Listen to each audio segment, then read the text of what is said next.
Hi, Trevor here, reflecting on life through music. Thank you for stopping by.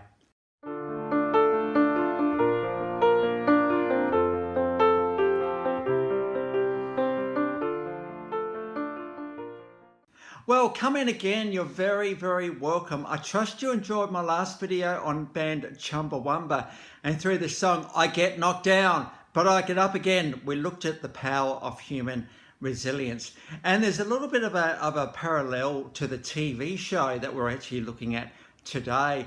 From May 2009 to March 2015, this was a 6-season, 121 episode absolute TV blockbuster. And it focused around the Glee Club in William McKinley High School, created by Ian Brennan, Ryan Murphy and Brad Falcock. And certainly at the start, the Glee Club had gone through a bit of an interesting phase, but then thanks to Will Schuster and just the beautiful thing that he created, the Glee Club went on to become quite successful. And this is an absolutely iconic TV show right here. Now, when you think about clips, there are just so many that you can go to here. But I thought to get ourselves into the journey of William Schuster, Puck, Fianacci, Quinn, Mercedes, Blaine, Kurt, Brittany, and Santana, plus a few others, that we're just going to look. I'm just going to go to some of the clips that I particularly remember without actually to think too hard, but there are so many. And I must admit, for me, it was the first couple of seasons which really grabbed me. So we're going to refer to the clips as we go, and I have quite a few notes in front of me, as you can probably tell from me looking up at the notes every now and then. I can't remember too much, so this is a classic case really today. Now, to get the ball rolling, we cannot go past the character of Sue Sylvester. Now, Sue was an award-winning, continually winning coach of the Cheerios, a national winning cheerleading squad at William McKinley, and she was absolutely proud of what she did, and she was absolutely quite arrogant and did not care what people thought about her, and because of that, she was such an iconic character. Her and Will Schuster would often butt heads, particularly in the early seasons, but then something would happen and she'd soften and just something would happen or something, and she gradually changed over time. So I thought to get the ball rolling, let's do a bit of a compilation of Sue Sylvester at her absolute best, worst, most compelling speeches and comments and jibs that she's ever made. So we've got a bit of a compilation of Sue Sylvester. So of course, it all started with basically the typical high school scene, and that was we had the cool gridiron players, they're at the top of the tree when it came to the social ladder. Then we had the Glee Club and the arty tops, and they would often get slushies thrown in their faces in the hallway. But you know what actually started to happen, and it started with Finn in particular. This concept of singing and dancing gradually wore him down, and he ended up becoming a critical part of the Glee Club. And so I thought, get the ball rolling. We're going to season 1, episode 4, and this is where the gridiron team are on this. You might remember this clip. It's such an iconic clip, this one, where he says, "Hey, we're going to do the ring on it." So I don't know if you know that song. If you're really into me, put a ring on it. That classic song. Well, imagine a bunch of gridiron players taking time out saying how we're going to do it, and then they do this absolutely very ungridiron thing on the footy field. And the amazing thing about this, because they were down like 9-0 at this point, they actually ended up giving the other side a real run for their money. Of course, the other team had no idea what was coming. And so it was really good to see that really in the early stages, the Glee Club was actually making its presence known throughout the school. And the school was gradually changing, so who was cool and who wasn't cool was becoming very blurred. And this is one of the powers of this particular show. It actually covered a whole heap of things. We had Archie in the group that was in a wheelchair for a start. We had same female, same male relationships in this one. We had people of colour. We had people of race. We had all sorts of diversity going on in this show. And this is what made this show absolutely so compelling, is because this group of people, this eclectic group of people, actually changed the world in this small part of it. And that's certainly what we want to do, because you've got all the drama of, you know, relationships starting and breaking and pregnancies and all the rest of it, the inner workings of the school, and they're grappling with all this stuff as well. And so even back in as early as season 1, episode 4, things were absolutely starting to change for the school. Now, of course, when you do think of Glee, one of the songs you tend to think about is "Don't Stop Believing." This is the Journey classic, and this is their road to sectionals. And in this particular clip, of course, Will Schuester was a bit of a 80s bloke, and so he loved Journey to bits. And so we've got the One Direction doing the TV stage performance of "Don't Stop Believing." And then we've also got really cool a live version of that one as well, actually a live version. So these guys are actually in character, but they're actually performing in front of a crowd. I think it's a TV show of some sort. So that was season 1, episode 22, right at the end of season 1. So things were on a really big roll for the Glee Club at this point. And of course, you can't talk about that particular performance without talking about "Don't Rain on My Parade." This is sung by the character Rachel, who is one of the leads in this show, and really goes on a bit of a transformation from being a prima donna to being a bit more of a friend, and understanding that you cannot do this thing without your friends.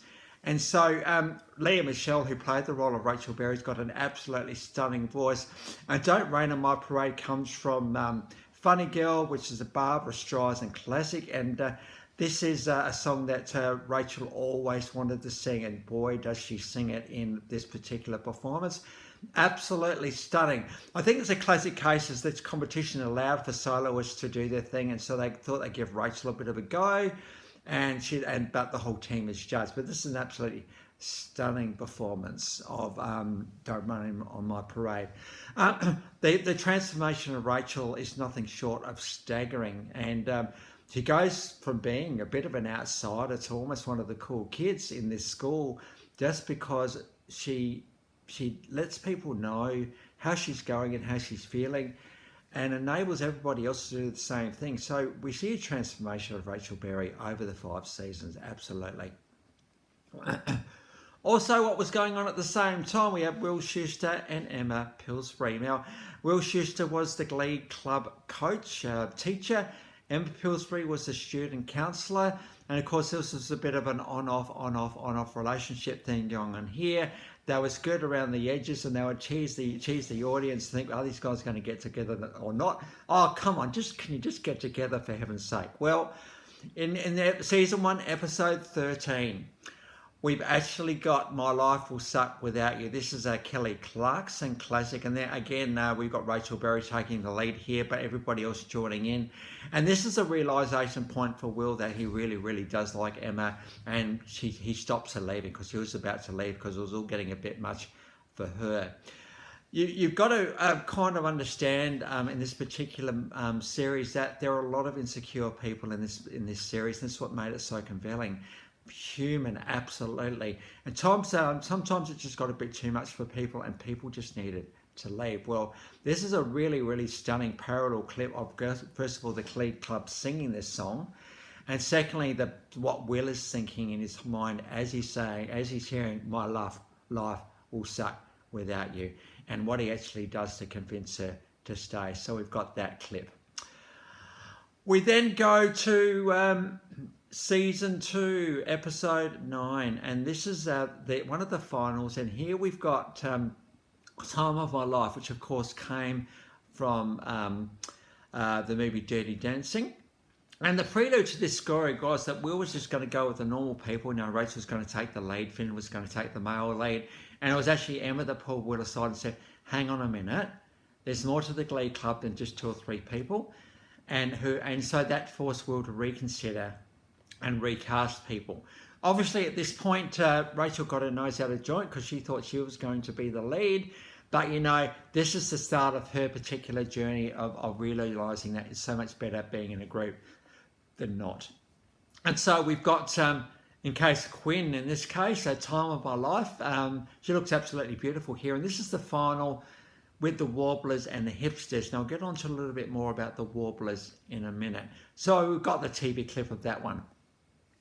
So as I mentioned, this show had a lot of diversity in it. We talked about wheelchairs, we talked about same-sex relationships between girls, and probably the main one between the boys was Kurt and Blaine. Now Kurt had come out in this said to say that he was actually gay, and his father, who was a bit of a bloke, actually accepted his son for who he was, and it's a pretty amazing story right there of acceptance, but the father not wanting to do it at the same time. Well, enter the Warblers, which is a pretty successful Glee club from another school, and they were absolutely amazing. These guys, so much pimp, so much polish, and so to be up against the Warblers was going to be an absolute challenge. Well, as it turns out, in Time of My Life, One Direction actually does win that particular competition, then goes on to other things. But the great thing about the Warblers, in particular Blaine, is that Blaine actually saw that there was something about One Direction that he liked, and so he ended up leaving that school. Well, I think what happened is Kurt actually went to the Warblers first, then Kurt went back because he was missing all his friends, and Blaine followed him. So an amazing love story there. So Somewhere Only We Know, a song by Keane, of course, a classic song of theirs. I love this song. And Blaine has got an absolutely stunning voice, this guy. And he just really, really tells the story so well about how he really, really feels, and finding that secret place that only the two of you know. So that was season 2, episode 18. So there's a few clips down there for you to work through, but again, the thing I love about Glee, first of all, is look at diversity. It's look at the human spirit, the look of having to get knocked down and then getting up again, as per the song from last time. The ability of doing life together, the ability to get rid of the prima donna, but actually keep it at the same time so that you can become successful. I do remember a bit later in the series, it's come to me now, that Rachel Berry did an absolutely stunning version of Oh Holy Night, sent shivers down the crowd of everybody was there. And at that point too, the people around her were really starting to resonate and reflect with her, because one thing to be a star in a school, it's another thing to be a star in New York, and those two things aren't always going to happen. And so she learnt very quickly the importance of friends in that particular time. And so, yeah, it's really great to celebrate a show that did just so much for television worldwide, gave a lot of kids their starts, and they were able to go on and have a bit of a career. But very much the culture of the show was about the stories of the characters, and that iconic Glee Club room when challenges would be set each week with ABBA or Lady Gaga, whoever it was. They'd rock, they'd pop, they'd hip hop, they'd do the whole thing. Because the great thing about the writers of this show is they knew what worked, and they knew what the show needed to work. And so, to be able to keep a story going for 6 seasons, managing all the story arcs and everything else, is a pretty amazing thing. And because of that, we have a legendary, iconic show of television right here. Now, Glee was nominated 194 times and won 78 of those. A lot of diversity awards, 4 Primetime Emmy Awards, 2 Creative Emmy Awards, 4 Golden Globe Awards from a number of nominations, and People's Choices Award, Fan Awards, a stack of those. And so Glee was very successful in the scheme of things, and we got to know these characters really well. And so I trust as you consider your own life and the people you do life with, just know that those people are very important around you. Whether you've been in a relationship for a while or starting again, just know that relationships are very important. We can't actually do life without them, as the Glee Club people discovered. So the links to those are all those clips below. They're there for you. And I've also included my last video from Chumbawamba for you to have a look at. So if you want to recap on them, feel free. Well, if you come back for another one, or this is your first time, the Life Reflections through Music, thank you for everybody for being here. So good to see you come back. as we've looked at this iconic TV show today. Well, we need to give Glee another go next time, and this is because of a tragedy that happened while the shooting was happening, and just the absolute shock this was to the world, and also to the Glee cast in particular, because the Glee cast got quite close to each other. So we're going to have to go to this next time. I was going to all do it just in the one. I thought, nah, this is an important enough thing to look at on its own. I'm sure there's a number of reactions and things that I can go to as we reflect on this particular event. So that's where we're going to go next time. So until then, I'll catch you around. Bye for now.